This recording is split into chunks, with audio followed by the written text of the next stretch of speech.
tal? ¿Cómo están? Bienvenidos a En Simple, la pizarra de Pizarro aquí en Agricultura, por supuesto, como todos los días domingo. También, como ustedes ya lo saben, en simultáneo en nuestro canal de YouTube, Agricultura TV, en el cierre de una semana que ha sido particularmente dolorosa y trágica para nuestro país. Obviamente, la circunstancia que vivimos el fin de semana pasado, los incendios forestales y la enorme cantidad de víctimas y damnificados nos tiene con el corazón apretado, pero más aún lo que aconteció en el sur de nuestro país con el desgraciado fallecimiento del expresidente Sebastián Piñera, que recibió todos los honores que correspondían. Y por supuesto, en esta jornada de día domingo queremos hacernos cargo de su legado, y hoy tenemos un invitado que probablemente va a ahondarnos aún más respecto de una de las políticas públicas más valoradas, más queridas y más reconocidas por el pueblo de Chile, por la gente en estas últimas horas tras el fallecimiento del presidente Piñera, como es la pensión garantizada universal. Antes, saludo a uno de los protagonistas también de esa política pública, Pedro Pizarro. ¿Cómo estás? Hola, Eugenio, buenos días a todos los que nos están acompañando hasta ahora. Efectivamente ha sido una semana complicada, una semana que uno no se espera que ocurran estas cosas. Tuve el privilegio de poder trabajar junto al presidente Sebastián Piñera durante su segundo mandato y participar en la creación de la PGU y en varias otras políticas públicas con las cuales voy a poder conversar con un gran invitado que me voy a dar el honor de presentarlo yo hoy día, mi ex jefe, un gran amigo, ex ministro, ex diputado, Patricio Melero, que está nuevamente con nosotros acá. Patricio, ¿cómo estás? Buenos días. Hola Pedro, ¿cómo están? Muy buenos días. Eugenio, un agrado como siempre estar en este panel de conversación que tenemos, creo, los tres, ¿no? Y mucha gente que está en la sintonía, sentimientos encontrados, ¿no? De mucha pena, de una tristeza profunda después de la muerte del presidente Piñera, pero a su vez me ha pasado que el cariño de la gente, los testimonios de la gente, la gratitud del pueblo de Chile en esas largas filas que tuvimos con Pedro ahí también, en los días en que pudo, en fin, la gente pasar frente al féretro del expresidente, escuchar las cosas que decían, ¿no? La gratitud, el agradecimiento. Y lo que tú señalabas, Eugenio, no poca gente, sobre todo obviamente jubilados y adultos mayores, nos decían: yo gracias al presidente tengo mi PGU, yo gracias a esta pensión pude aumentar la que tenía.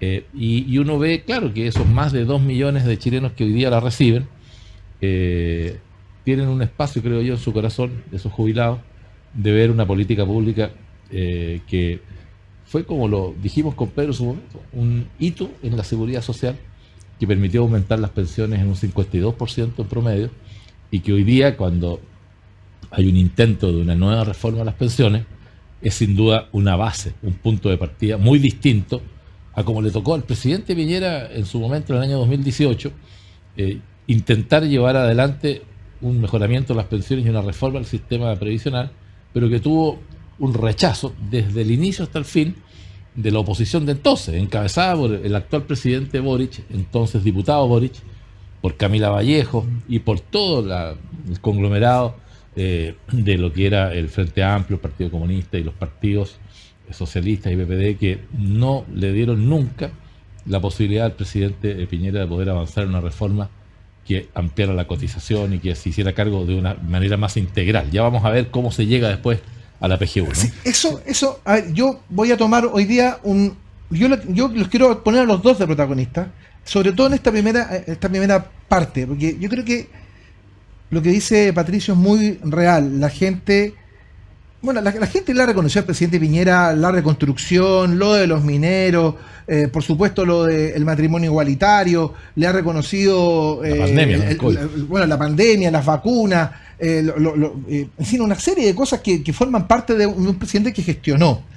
Pero lo de la PGU, yo los quiero invitar en este primer segmento a que nos cuenten, a nosotros, cómo nace esta idea que es profundamente valorada. ¿En qué momento apareció? Yo me acuerdo que la reforma previsional encalló más o menos por ahí por noviembre, puede haber sido del 21, pero lo de la PGU fue una cosa muy rápida, se separaron los dos proyectos de ley y esto se tramitó particularmente rápido, con una rápida aprobación, y fue una cosa que la campaña que nos tocó hacer entre enero, febrero y marzo fue realmente una locura. Pero cuéntanos un poquito cómo nace este tema de la PGU, ¿a quién se le ilumina la idea de empujar esto?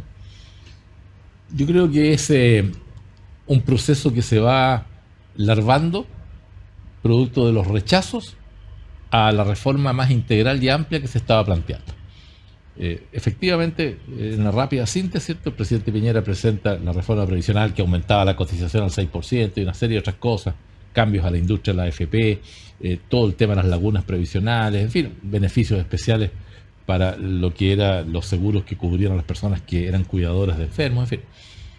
Pero eso logró salvar la valla de la Cámara de Diputados en un acuerdo exclusivamente con 8 diputados de Demócratas Cristianos, que nos dieron los votos, que fue una acción que encabezó la ministra María José Saldívar como ministra del ramo, y después no pudo avanzar más en el Senado, porque los senadores de oposición desconocieron este acuerdo que se había alcanzado en la Cámara, y ahí se trancó, como bien dices tú.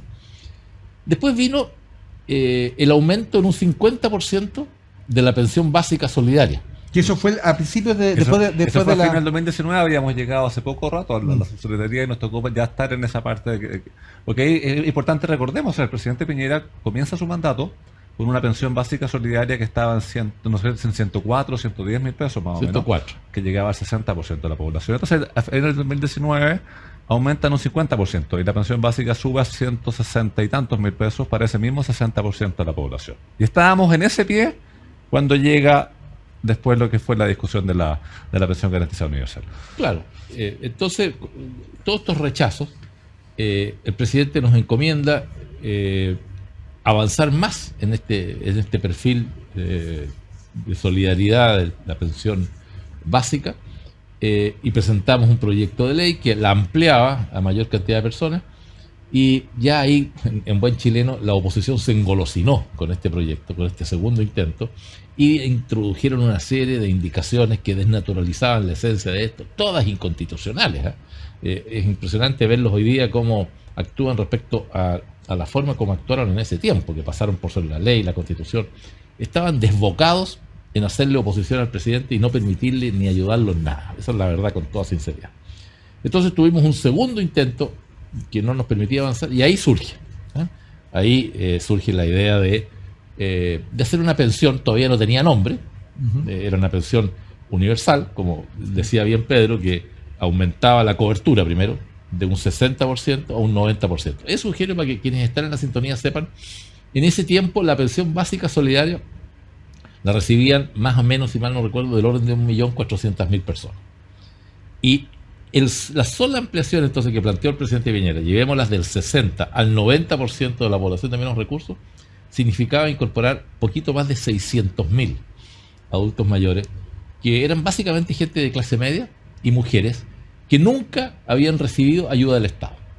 La pensión básica la recibían los sectores de menos recursos, del 60% hacia abajo, los que nunca habían cotizado, pero esta gran clase media y estas mujeres nunca habían recibido Entonces el presidente dijo, prioridad número 1, mujeres y clase media. Los vamos a ayudar porque nunca se los ayudó.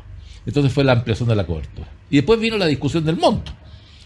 Y ahí entró a tallar muy fuertemente. Hay que hacer también un gran reconocimiento a Rodrigo Cerda, ministro de Hacienda, quien tenía que poner las lucas, porque claro, de esto de alguna parte tenía que surgir. No era poca plata, estábamos hablando en ese minuto de un punto adicional del Producto Interno Bruto, es decir, del orden de 3.000 millones de dólares que había que adicionar. Y Rodrigo Cerda ayudó mucho en buscar el financiamiento, de qué manera podíamos, en fin, generarlo. Y así entonces se construye esta pensión nueva, que todavía no tenía nombre, pero que tenía las características que era para todos los mayores de 65 años, estuvieran o no jubilados, que ampliaba la cobertura del 60 al 90%, y en tercer lugar subía el monto, que en ese minuto estaba en 176.000 a 185.000, que era el valor en que estaba la línea de la pobreza, que el presidente Piñera dijo, esto ajústenlo a la línea de la pobreza. Y ahí tuvimos, Pedro estuvo en esa reunión, me recuerdo perfectamente, en el comedor al lado de la oficina del presidente, en fin, ya estábamos en los últimos artículos. Esto nos tocó redactarlo en el Ministerio del Trabajo, Pedro como subsecretario de Previsión y un equipo grandote, conjunto con Hacienda y también con Desarrollo Social, fueron elaborando el articulado. Sí, era una cantidad de textos que iban, Sí, venían, que se le ponía un cambio, y después una reunión y se cambiaba algún punto, había que volver a redactarlo, y esto en el poco tiempo legislativo que nos quedaba para poder salir con el texto discutido y aprobado. Claro, porque la idea era este beneficio, tenerlo aprobado en enero, y el presidente nos había puesto la tarea de empezar a pagarlo en febrero, Eugenio. Sí. Así que era todo contra el tiempo, como muy bien recuerda Pedro. Y entonces ya, bueno, se llegó a un texto final. Recordemos una vez más que don Sebastián Piñera Echeñique era un hombre muy acucioso, muy perfeccionista, y pedía explicación de todo, nos mandaba de vuelta a la oficina, revisen esto, volvíamos con otro borrador, así que, en fin, hasta que quedó afiatado. Y vino la gran discusión de cómo vamos a llamar esto.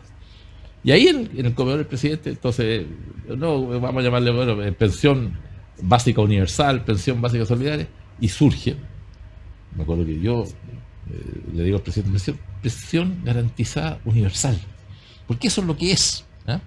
Pensión garantizada universal, además se deletrea fácil, tiene buena oreja, como se dice en chileno, PGU, y ahí rápidamente en una conversación se saca listo ya, PGU, y ¡pum! Se presentó el proyecto, y ahí yo creo que pasa algo en el Parlamento.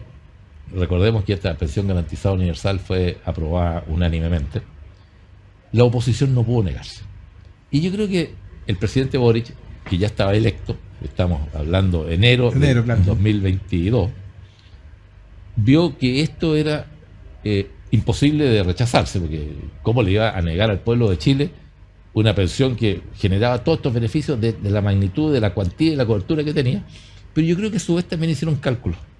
Y dijeron, ¿saben qué? Nosotros como gobierno queremos llevar adelante una reforma previsional, nunca ha sido posible hasta el día de hoy, pero el que esté la PGU aprobada nos da una base de cierta tranquilidad sobre la cual construir una nueva propuesta. Y se convencieron, y hubo alguna discusión, te acordarás, Pedro, del financiamiento, si el financiamiento era permanente, pero en fin, se salvó rápidamente, se aprobó unánimemente la pensión. Fue muy rápido, eso, me acuerdo, fue Muy rápido. en 2 semanas. Y agregamos bien el Le tema. pusimos discusión inmediata. Claro. ¿no? Y agregamos bien el tema del financiamiento, porque en paralelo hubo una ley que eliminó una serie de exenciones tributarias y está financiado. Porque ahí hubo una frase bien poco feliz del ministro Marcel, y algunos han querido reiterarlo después de que esto estaría no financiado. Esto está financiado y está financiado para siempre. Bueno, tan financiado está que se paga religiosamente todos los meses. Exactamente. Otra cosa será que se hayan gastado la plata en otra cosa las personas que están hoy día, pero el financiamiento está, la ley tributaria que se aprobó en paralelo para que tuviese el sustento existe. O sea, nosotros aprobamos una ley que tiene su financiamiento, que se paga todos los días y que no genera ni déficit ni deuda. O sea, esto se paga con esa eliminación de las exenciones tributarias que se aprobaron en paralelo también. Junto cuando estábamos discutiendo la PGU, se discutía también la eliminación de las exenciones tributarias. Y ahí vino la operatividad de el pago de la PGU, que ya estaba aprobada por el Congreso. El presidente Piñera nos había pedido que él quería que las primeras pensiones se pagaran en el mes de febrero, los primeros días de febrero, y ahí hubo un desafío para las AFP y para el IPS, porque todas estas pensiones básicas las pagaban en conjunto con la información de las AFP y del IPS, y ahí hubo un trabajo muy grande que nos permitió entonces, recuerdo con Pedro recorrimos, ver la emoción de tantos adultos mayores. Me acuerdo que íbamos a la caja de compensación Los Héroes, que era la pagadora, ¿cierto? Y a muchos lugares, y veían que les llegaba un cheque Más gordito. bastante más gordito, ¿verdad?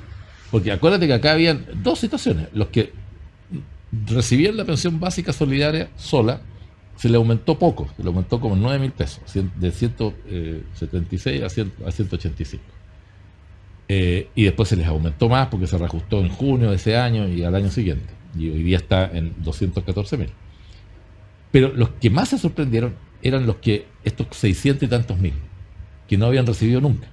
Entonces, esa era una mujer, por ejemplo, yo recuerdo haber estado una mujer que tenía una pensión básica, una pensión financiada de la AFP de 150.000 pesos, y le llega ahora un cheque, ¿cierto?, con una pensión por 320.000 pesos. Porque se le sumaron los 185, 330.000 pesos de pensión. Entonces prácticamente se le duplicó. Y ese impacto fue muy fuerte. Sí, pues tú mencionabas ahí, también recordemos la época, estábamos en enero, febrero, épocas de vacaciones, que no está todo el mundo, entonces lograr sacar toda esa coordinación, de ahí en el IPS me acuerdo con el Pato Coronado, que fue director hasta el día de hoy. Hasta hace poco tiempo, ahora entiendo que se le acababa, ahora vamos a tener que invitarlo ahora pronto ahí para preguntarle también. hubo un compromiso de todos para que saliera. Y porque no como de repente algunos proyectos de ley que dicen, no, pero en 6 meses más tenemos que programarnos. Aquí no había tiempo para eso, había que estarlo pagando al mes siguiente, sale el mandato del presidente. Y lo logramos. Partimos el 1 de febrero, darlo a conocer ahí. Eugenio, ¿te acuerdas tú? Fuiste a algunas provincias, regiones. Estuvimos en varias regiones yendo a pagar también porque también había un orden con los pagos, porque ahí también, lo que es IPS, que paga todo lo que son las pensiones solidarias y lo que es las pensiones del sistema antiguo, se paga durante todo el mes, pero parten en la letra A y terminan en la Z. Luego lo que son las rentas vitalicias, las compañías de seguro pagan en distintas fechas. La primera pagada creo que era el día 10, otra pagada y las pensiones de las administradoras de fondos de pensiones también tienen distintas fechas. Entonces había que lograr la coordinación tal de que todos llegasen a las fechas del pago efectivo para no retrasar la fecha de que iban a recibir la pensión a personas, pero que lo recibiesen con este incremento de la PGU. Así que fue yo me acuerdo, a propósito, un poco anecdótico, esta pensión se le paga al 90% de la población y el 10% de más recursos, de más patrimonio o de más ingresos queda afuera. Entonces la pregunta a los senadores, me acuerdo en las sesiones de la Comisión de Trabajo, era cómo se iba a determinar quiénes quedaban adentro y quiénes quedaban afuera. El famoso test de afluencia. Oye, Eugenio, pero tú no sabes lo que fue explicar lo que era el test de afluencia a los senadores, porque no era un tema fácil, porque en general la opinión pública y los mismos jubilados pensaban que esto se iba a resolver a través del registro social de hogares, que es el instrumento de focalización social que en general tienen los municipios. Y que estaba muy extendido en virtud del IFE. Del IFE, que obviamente mucha gente que no lo tenía para poder tener el pago del IFE universal, que fue otra gran política de apoyo a los chilenos en tiempo de la pandemia, hizo que mucha gente entrara. Pero se resolvió hacerlo por el test de afluencia. Así que aprovechemos de explicarlo, Pedro. Sí. No es otra cosa más que la suma del ingreso más el patrimonio. Hoy día todos los chilenos, impuestos internos y los servicios públicos a través del RUT saben perfectamente lo que tenemos, lo que pagamos en impuestos, los bienes raíces, los automóviles. Sabe más que nosotros mismos. Sabe mucho más. Tú metes el RUT de una persona y acá se trabajó mucho en conjunto. Ahí tuvo una labor muy importante la superintendencia de pensiones con el Ministerio de Desarrollo Social, que tenía que focalizar esto en el sentido de ver quiénes quedaban fuera y quiénes quedaban adentro. Entonces, yo me acuerdo que yo al Senado y los senadores, ministro, explíquenos por favor qué es lo que es esto del test de afluencia que no lo entiende nadie, digamos. Entonces, bueno, con peras y manzanas lo fuimos explicando y la gente lo fue entendiendo, y después hubo un periodo en que mucha gente decía, bueno, reclamaba, ¿por qué no quedé? Si yo no soy rico, si yo tengo... Y ahí hubo una indicación en el proyecto de ley, que fue muy bien relevante, que la patrocinamos nosotros, que se excluyó la casa de habitación. Porque mucha gente, sobre todo gente de clase media que tiene una vivienda, decía, bueno, cuando iba a pedir ayuda a la municipalidad en el registro social de hogares lo dejaban afuera porque tenía casa. Y la casa tenía un determinado valor. Entonces dijimos, no, la casa donde se vive, y si es la única, queda fuera como consideración de patrimonio para pagar la PGU. Y eso también fue incorporando a mucha gente. Y después así se fue corrigiendo y bueno, y hasta el día de hoy.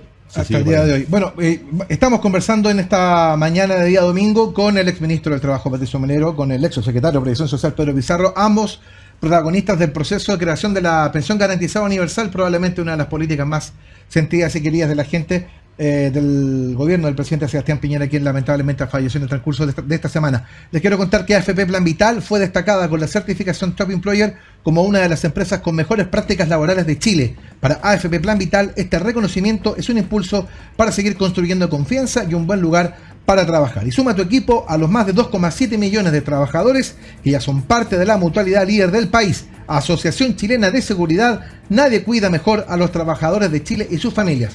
Conoce más en el www.h.cl. Y como siempre, te invitamos a suscribirte a nuestro canal de YouTube Agricultura TV, donde podrás encontrar programas exclusivos. Ya lo sabes, pincha la campanita, déjanos tus comentarios e interactúa junto a nosotros. La pausa y ya estamos de vuelta.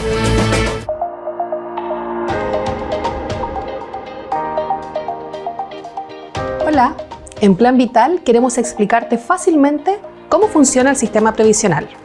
Por eso, hablemos en confianza para responder tus dudas más frecuentes de una manera simple y directa. Las dos preguntas que más nos hacen cuando enviamos la cartola mensual son: ¿qué es rentabilidad y qué es el valor cuota? La rentabilidad es la ganancia o pérdida que tienen tus ahorros en la AFP. Las AFP reciben tu cotización todos los meses y la invierten en distintos instrumentos financieros, como acciones y bonos. Esos instrumentos cambian de precio y las ganancias que obtienen esas inversiones son la rentabilidad. A veces tienen pérdidas, pero con el tiempo se recuperan. El valor cuota es la unidad de medida en la que se expresan los recursos acumulados por un trabajador en su cuenta individual y sube o baja dependiendo de la rentabilidad. Es decir, el dinero que cada afiliado ha acumulado en su AFP se traduce en número de cuotas y la rentabilidad de los fondos hace variar el valor de estas cuotas. Esperamos que con esto sea más fácil leer tu cartela mensual y como buenos socios de por vida, te invitamos a seguir conversando y aclarando dudas. ¡Nos vemos!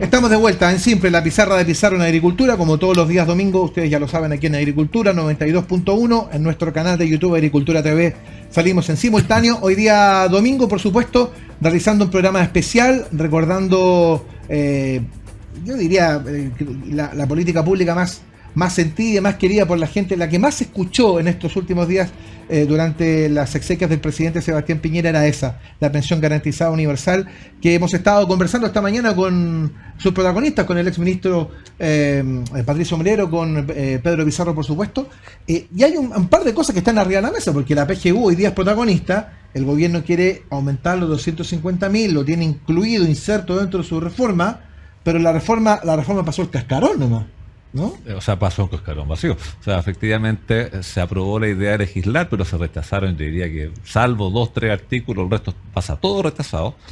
Y ahí te quiero preguntar, Patricio, si tú hubieses estado hoy, ¿tú seguirías insistiendo con tramitar PGU por separado? Porque recordemos que el presidente Boric prometió una PGU de 250 hace como ya casi 2 años. Todavía sigue siendo solo una promesa, porque está amarrada dentro de la discusión completa de todo lo que es la reforma previsional. Reforma previsional que en el Senado, salvo que tenga un cambio muy importante en el contenido, pero las declaraciones que hemos escuchado del ministro Marcel y la ministra Jara dan a entender que van a insistir con su idea, que ya les dijeron que no.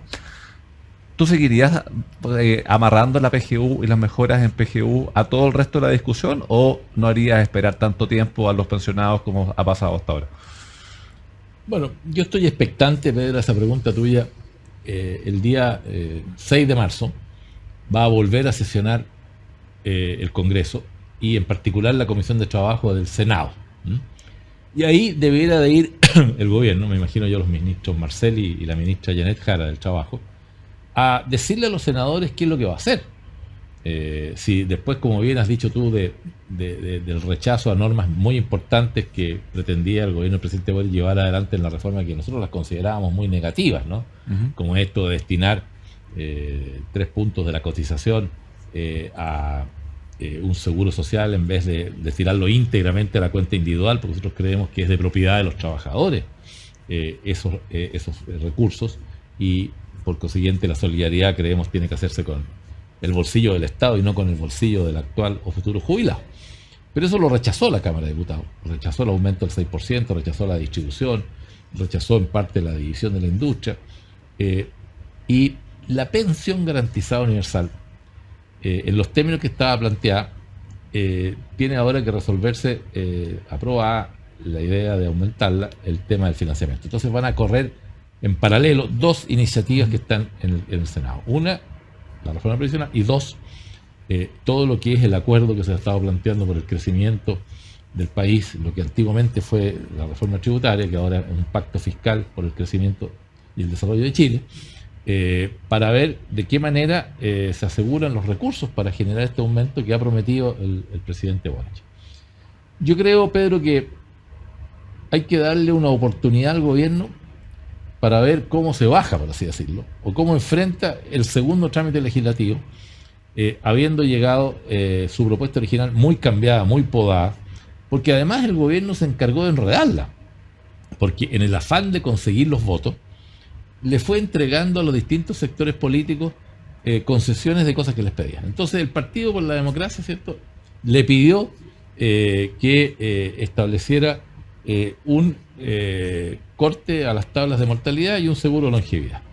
La Democracia Cristiana le pidió que fueran 3 puntos a cuentas individuales y 3 puntos a un seguro de reparto colectivo. Después vino otro partido que le pidió el autopréstamo.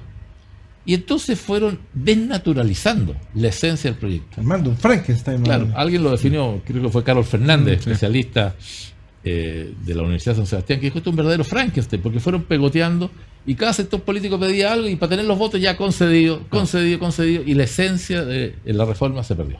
Y por eso el rechazo transversal, porque no hubo solamente rechazo de la oposición, tuvo rechazo también de gente más cercana a el gobierno, que encontró que esto era una locura lo que se estaba ofreciendo. Entonces, vamos a ver si el gobierno tiene dos caminos, creo yo, para enfrentar esto. O insiste majaderamente en reponer las indicaciones que le rechazó la Cámara de Diputados, y bueno, mire, yo aquí voy a ingresar de nuevo este fondo solidario, el que el 6% se distribuye entre voy a insistir en esto y todo. O el gobierno se allana y dice, mire, hemos tenido una derrota en la Cámara de Diputados, que por lo demás es una derrota que está muy, creo yo, apoyada también por el sentir mayoritario de la ciudadanía, Eugenio, porque la gente en todas las encuestas dice el aumento del 6% que vaya a mi cuenta individual. La solidaridad se hace con la plata del Estado y no con mi plata. Así de claro. No quiero que los políticos y el Estado administren mis fondos, porque hay profunda desconfianza y con asidero y con razón, como ha ocurrido en otros países cercanos, en que toman los recursos previsionales de los futuros jubilados y se los gastan en otras cosas, y después los que pagan los platos rotos son los pensionados que se quedan sin plata. Entonces, o el gobierno se allana a escuchar, y entonces llega a una política distinta y dice, bueno, senadores, además el Senado no tiene las mayorías que tenía más holgadas en la Cámara de Diputados para imponer lo que quiera, y se sienta a conversar. Y en esa conversación, obviamente, está la PGU y está las otras cosas que se puedan acordar, que yo no lo veo un camino fácil, para hacerte franco.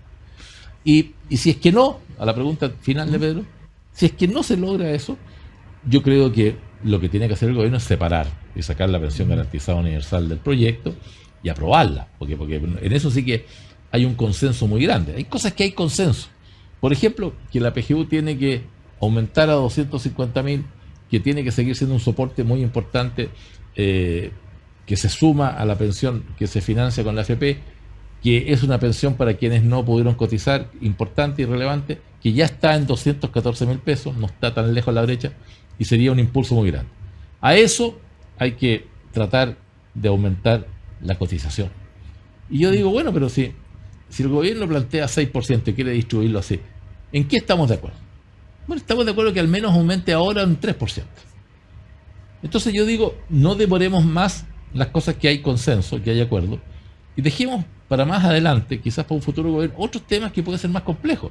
Pero si usted aumenta la PGU a 2.50, usted aumenta la cotización al menos en 3 puntos, no creando un seguro, sino que directamente a la cuenta individual, usted le hace algunos ajustes que hay que hacerle a la industria de la AFP. Yo quiero ser muy claro que yo considero que las AFP no pueden seguir funcionando como están al día de hoy, tienen que tener cambios, no puede ser que siempre ganen.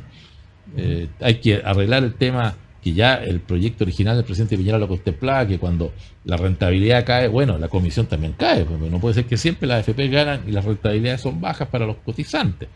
Hay muchas cosas que se pueden hacer, hay que introducir más competencia, en fin, pero mantener en lo central un eje de la libertad de los chilenos para elegir, de la propiedad de los fondos provisionales y de la solidaridad a través del Estado, porque en Chile tenemos hace muchos años ya un sistema mixto. El gobierno dice tenemos que construir un sistema mixto, y yo digo, plop, si esto es mixto desde el año 2008. Sí, claro. Sí, yo quiero recalcar lo que acaba de decir Patricio Melero, que creo que es muy interesante, que es, bueno, si estamos de acuerdo en que hay que subir al menos un 3% a las cuentas individuales, que se apruebe.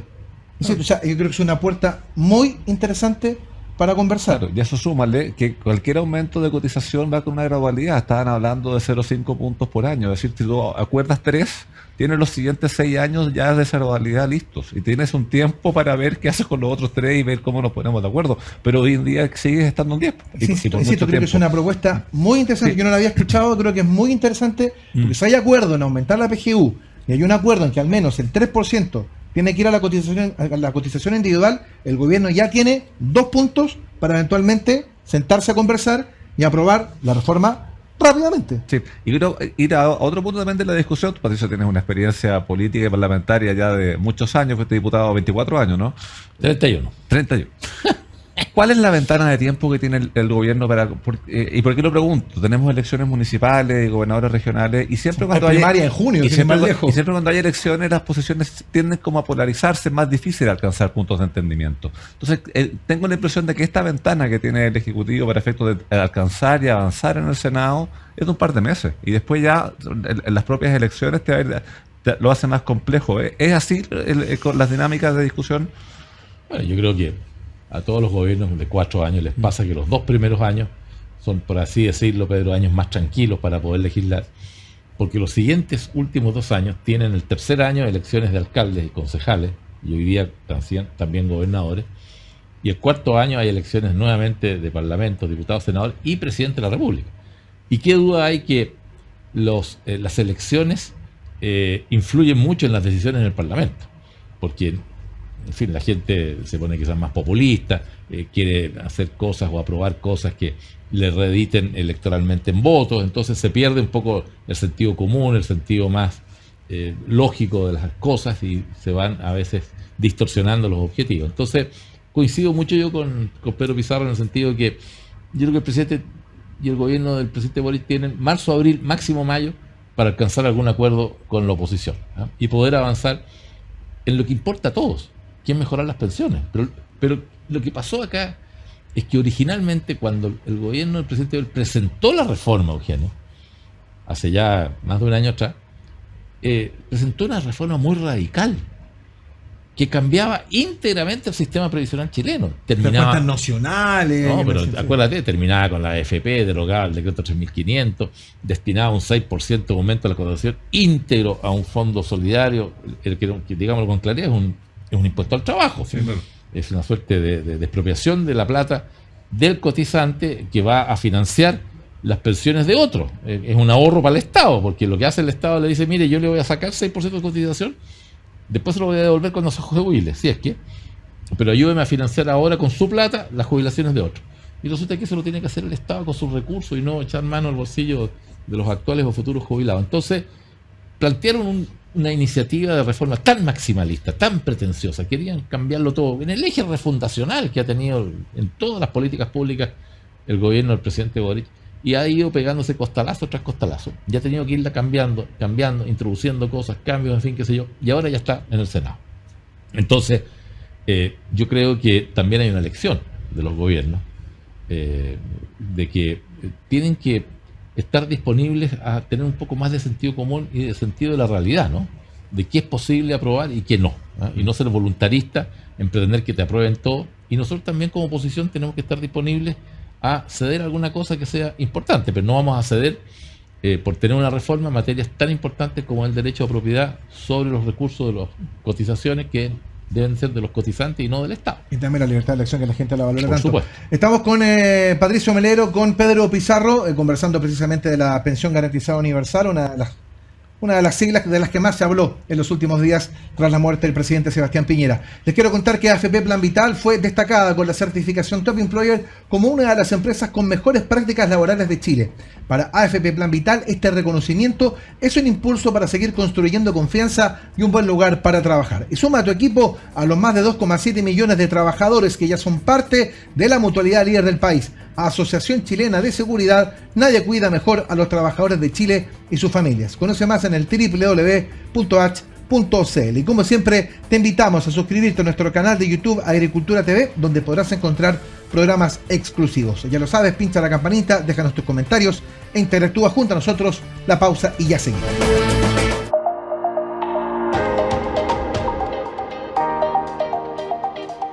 Hola, en Plan Vital queremos explicarte fácilmente cómo funciona el sistema previsional. Por eso, hablemos en confianza para responder tus dudas más frecuentes de una manera simple y directa. Las 2 preguntas que más nos hacen cuando enviamos la cartola mensual son: ¿qué es rentabilidad y qué es el valor cuota? La rentabilidad es la ganancia o pérdida que tienen tus ahorros en la AFP. Las AFP reciben tu cotización todos los meses y la invierten en distintos instrumentos financieros, como acciones y bonos. Esos instrumentos cambian de precio y las ganancias que obtienen esas inversiones son la rentabilidad. A veces tienen pérdidas, pero con el tiempo se recuperan. El valor cuota es la unidad de medida en la que se expresan los recursos acumulados por un trabajador en su cuenta individual y sube o baja dependiendo de la rentabilidad. Es decir, el dinero que cada afiliado ha acumulado en su AFP se traduce en número de cuotas y la rentabilidad de los fondos hace variar el valor de estas cuotas. Esperamos que con esto sea más fácil leer tu cartela mensual y como buenos socios de por vida te invitamos a seguir conversando y aclarando dudas. ¡Nos vemos!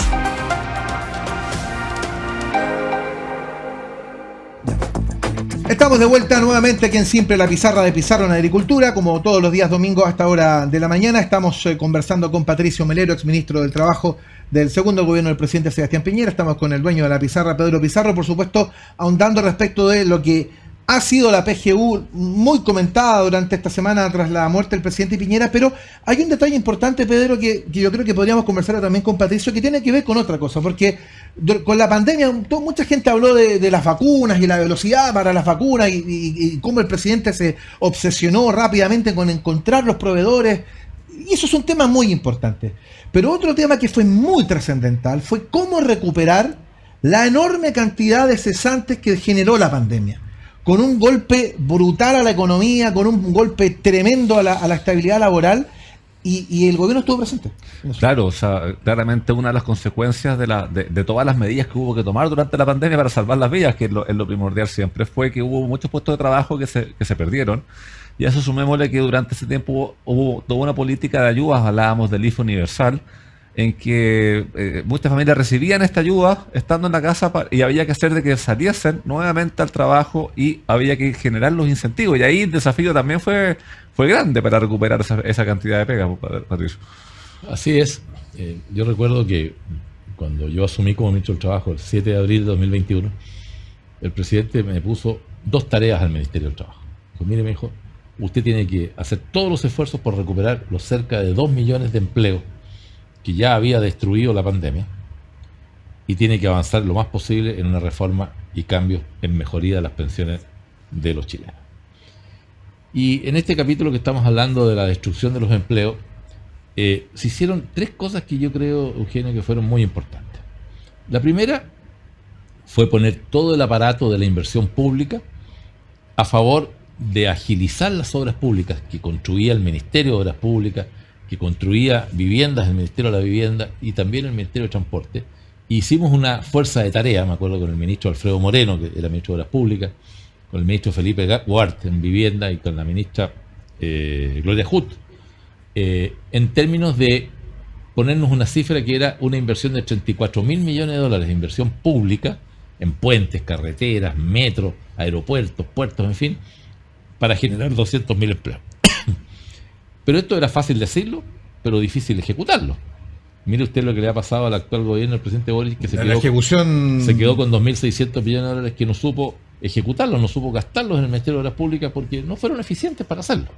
Bueno, lo primero fue esa coordinación de inversión pública a la que se le sumó también el sector privado, ¿no? Y ahí viene lo que ya adelanta Pedro, cómo ayudamos a que el sector privado esté más dispuesto a contratar personas. ¿Y cómo hacemos que las personas que habían estado recibiendo la ayuda del Estado del IFE universal, un paréntesis, para que recordemos, a nosotros nos tocó como ministerio pagar el último IFE universal en diciembre del año 2020. Se pagó, Eugenio, a 16 millones de chilenos, 8 millones de familias, a un promedio de 240.000 pesos por familia, porque era 170 y tantos mil pesos al que era una sola persona, pero si tú tenías hijos, pues tenías 5 hijos, llegabas a una cifra superior a los 700.000 pesos, que era el IFE. Y costó la friolera del orden de 2.000 millones de dólares mensuales. O sea, gastamos como país en guerra. Pero el presidente Piñera dijo, a la gente hay que ayudarla. Si no la ayudamos ahora, que está sin trabajo, que no puede salir, que la pandemia nos tiene... Si no estaba la ayuda del gobierno y del Estado a los chilenos, ¿cuándo? ¿No? Así que... Pero había que transitar entonces, ¿no? De una situación de emergencia y de enclaustramiento y de dificultad para encontrar empleo, a una forma. Entonces se creó lo que se llamó el IFE laboral, que era un tránsito entre el IFE universal, que se pagaba a todo evento, a un IFE laboral que se pagaba en la medida que usted se contratara. Entonces le dijimos a las mujeres y hombres de Chile y a los empleadores, les dijimos, mire, Si usted contrata a una mujer, al sueldo que usted le pague, supongamos que estaba disponible para pagarle en ese tiempo el mínimo, el salario mínimo, 400.000 pesos, el Estado le va a poner 250.000 pesos más. Y llegaba entonces a una renta para esa persona, para esa mujer, de 650.000 pesos. Con un tope, ya no me acuerdo cuál era, pero en fin, si eran 500.000 pesos, entonces recibía 750. Y eso lo pagaba directo el Estado a el beneficiario. Esto tenía un rango un poco más bajo para los hombres, bueno, pero fue un motor, que me acuerdo las primeras cifras de los primeros meses, 260.000 empleos se crearon al tiro, nada más que por este subsidio del IFE laboral, que fueron incentivando.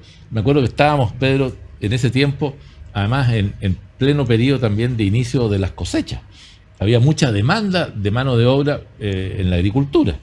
Y los agricultores llamaban a la moneda y decían, por favor ayuden, la gente no quiere salir a trabajar, nos decían. Claro, y en el tema agrícola tenías el otro problema, que muchos temporeros vienen de otros países, Sí, y, pues, está de ahí con Bolivia, y está ahí la con frontera está y la cerrada. frontera estaba cerrada, porque consiguiente no tenía a esas personas para efectos de incorporarlos ahí. Y también tuvimos los subsidios por el tema de la salacuna, por la salacuna que estaban cerradas, estaban volviendo, entonces mucha mamá podía tener hasta la voluntad de ir, pero ¿qué hacía con el cuidado de sus niños? Entonces, Apareció el postnatal de emergencia también en el medio. había estado entre medio, entonces ahí pasamos al subsidio protege, que era también era plata directamente a la beneficiaria Con postnatal. para efecto de que tú o contratase a alguien o que le ayudase con el cuidado o pagase algún lugar para poder ver el tema de cuidado de los niños y también recuperarlos, porque teníamos, sobre todo en mujeres, la gran pérdida de los empleos. De esos 2 millones de empleos, la gran mayoría de esos 2 millones tenían cara de mujer, por los temas de cuidado, que nos falta mucho avanzar en corresponsabilidad. Entonces el cuidado de los niños, los adultos mayores durante la pandemia había recaído sobre todo ellos. El desafío era enorme. Claro, esto de crear 2 millones de empleos, como lo decíamos recién, se decía fácil, pero era una tarea día a día. También se aprobó la ley poquito antes del seguro COVID, que protegía a los trabajadores que volvían al trabajo. Y eso fue de costo del empleador, de manera tal de que si alguien volvía y se enfermaba, tenía una protección de salud y de, en fin, todos los elementos que se generaban por la enfermedad, ¿no? Entonces fue, el IFE laboral, el seguro COVID, la inversión pública, el postnatal, el fortalecimiento de, como se decía recién, de salacuna, que fueron generando este círculo virtuoso que fue haciendo que el empleo subiera. Y al final del gobierno del presidente Piñera, la cifra era de en torno de los 2 millones de empleos que nos habíamos propuesto, se alcanzó una cifra cercana al 1.800.000. Y fíjate las cosas, el otro día leía, hasta el día de hoy no se ha podido recuperar las cifras de empleo que tuvimos prepandemia. Porque desgraciadamente un conjunto de situaciones que yo creo que tienen mucha responsabilidad en el manejo de la economía y del gobierno para generar inversión y crecimiento, y otras también que son factores exógenos, está haciendo que el desempleo aumente. Ya estamos 8.2, creo que fue la última cifra. Sí, ya ha ido subiendo lamentablemente. Y todos los meses, oye, se siguen perdiendo miles de empleos, especialmente golpea más fuertemente a los jóvenes y a las mujeres. Entonces, todavía no logra recuperarse, pese a que ya ha pasado un buen tiempo, la economía a las cifras de empleo que tuvimos prepandemia. Incluso creo que está también antes del estallido, me parece. Incluso creo que hay un... Sí, ahí comenzó yo me acuerdo cuando el estallido fue una cosa... Ahí comenzó la pérdida. Ahora, a mí me llama la atención, bajo este escenario en que el desempleo ha ido aumentando, que todos estos subsidios, que la receta está, o sea, nosotros le dejamos la receta, mire, cree un subsidio a qué, quiere un subsidio a qué, dejamos establecido el cómo se podía pagar y cosas, se han ido eliminando y no se recuperan. Entonces, ¿por qué crees tú que el IFE laboral se eliminó? ¿Se eliminó? Se eliminó. Se eliminó y otros subsidios más también se eliminaron. Entonces uno diría, bueno, elimínelo cuando ya pase la emergencia, cuando ya logre volver a niveles de empleo más o menos normales. Pero eso no ha ocurrido. Por el contrario, uno ve que la cifra aumenta, pero se eliminan estas. ¿Por qué se eliminan? ¿Porque las creamos nosotros? ¿O por qué crees tú que el gobierno actual no quiere seguir ayudando? Porque el único empleo que ha subido es el empleo público, pero el empleo privado no aumenta, y está bien, hay una serie de temas en la economía que pueden demorar un tiempo más, pero uno se le pone el incentivo necesario. Nosotros ya sabemos de que la contratación aumenta y es mucho más rápido, y porque si te deja a las personas mucho menos tiempo sin empleo. Mira, es curioso por qué lo eliminan. Yo no tengo, pero la respuesta sería quizás un buen invitado traer aquí a la ministra del Trabajo o al subsecretario para que explique las políticas públicas pro empleo, ¿no? Y dé ante la ciudadanía qué es lo que están haciendo. Pero a propósito de lo que hablamos inicialmente en este programa de las pensiones, este tema del empleo va directamente también en beneficio del mejoramiento de las pensiones, porque La formalidad ayuda mucho. lógico, Claro. Al final el empleo es el reflejo de las futuras pensiones. Si usted tiene lagunas previsionales, si usted quedó cesante, obviamente que su pensión a futuro se va a ver afectada negativamente. De manera tal de que también una buena política pro empleo, un país que crece económicamente y genera nuevas fuentes de trabajo, especialmente para los más jóvenes, porque las cotizaciones de los primeros años son las que más ayudan a una pensión futura, porque son los recursos que se invierten temprano en la vida y que tienen mayor rentabilidad en los 30 o 40 años que siguen después de la vida laboral. Entonces, descuidar las políticas de empleo, del crecimiento del empleo, del fortalecimiento del trabajo, de la empleabilidad y desde luego de la disminución de la informalidad, porque estamos viendo también en todas las últimas cifras que han salido del INE, que en fin, ven mes a mes el comportamiento del empleo en el país, los aumentos de empleo son todos fundamentalmente en la informalidad. Para que quienes están en la sintonía tengan una aproximación, en Chile la fuerza de trabajo, Pedro me podrá corregir, es del orden de 9 millones de personas. Y de ellas hay del orden de 3 millones, entre 2 millones y 800 y 3 millones que se ganan la plata informalmente, es decir, que no tienen contrato de trabajo y por consiguiente no tienen previsión, no cotizan para su jubilación ni para un seguro de salud o para cobertura de accidentes del trabajo. Y esa informalidad, en vez de estar disminuyendo, está aumentando. Y los contratos con trabajo, con contratos de trabajo, están estancados o disminuyendo. Entonces, usted podrá comprender, Eugenio, cuando el gobierno habla de que hay que destinar parte de la cotización de los trabajadores a financiar las pensiones en los futuros, también hay una injusticia ahí, porque los que tienen contrato de trabajo terminan de financiarle la pensión a cerca de 3 millones y más de chilenos que no aportan al sistema. Y que han ganado 10% más. No, y hay mucho informal que gana esta plata. Sí, claro. Claro. Porque la informalidad no significa bajo sueldo. Hay mucho comerciante, hay mucha gente que presta determinados servicios, pero salvo que emita boleta, y hoy día la boleta honorario está obligada a cotizar en la declaración de impuestos de cada año, pero la informalidad total, la que se paga sin contrato, esa no genera ni impuestos de beneficio al país, ni genera cotizaciones. Entonces, uno echa de menos, cuando volvemos al tema original, del tema de las pensiones, una mirada más amplia de cómo enfrentar el tema de las pensiones, porque mucho se habla del 6%, pero al final yo llego a la convicción de que una buena política de pensiones es tener trabajo. Yo digo, la mejor política social, el mejor subsidio al empleo es un contrato de trabajo. Déjeme contarle que AFP Plan Vital fue destacada con la certificación Top Employer como una de las empresas con mejores prácticas laborales de Chile. Para AFP Plan Vital, este reconocimiento es un impulso para seguir construyendo confianza y un buen lugar para trabajar. Así como si nada, hemos llegado al final de este programa. Por supuesto, yo quiero agradecerle infinitamente a Patricio Minero que haya venido el día de hoy a acompañarnos en una semana muy complicada, muy difícil, que emocionalmente para el país ha sido muy dura. Pero creo que el que le conversemos a la gente de las cosas que se hicieron, de literalmente un legado, porque la PGU llegó para quedarse y forma parte de una estructura para la seguridad social muy importante de aquí en adelante, de muchas cosas que se hicieron durante la pandemia, los subsidios de apoyo. En fin, yo creo que es importante de repente refrescarle un poquitito la memoria de la gente, aunque creo que nosotros los que estamos haciendo hoy día, pero creo que la gente lo sabe y lo manifestó claramente estos últimos días. Así que, Patricio, gracias por venir el día de hoy. Gracias a ti, Eugenio. Gracias, Pedro, por esta invitación. Y no dejar de cerrar este programa también con una voz de aliento, de solidaridad a quienes han estado afectados por los incendios, ¿no? Hay muchísima gente que también probablemente perdió sus trabajos, perdió su capital, muchos emprendedores, y a ellos también hay que apoyarlos, y hay que estar. Y recordemos que la última conversación del presidente Piñera con el presidente Boric fue cómo lo ayudo con los incendios. Efectivamente, me quiero sumar a las palabras de Patricio, un gran abrazo a todos los que lo perdieron todos los incendios. Y nuestro mayor homenaje que le podemos hacer al presidente Piñera es recordar su legado, recordar las cosas que se hicieron, así que por eso es que hoy día queríamos conversar contigo, Patricio, sobre este tema. Así que muchas gracias por habernos acompañado. Y a usted que tenga una buena semana y nos estamos viendo en 7 días más. Así es. Que les vaya muy bien. Gracias.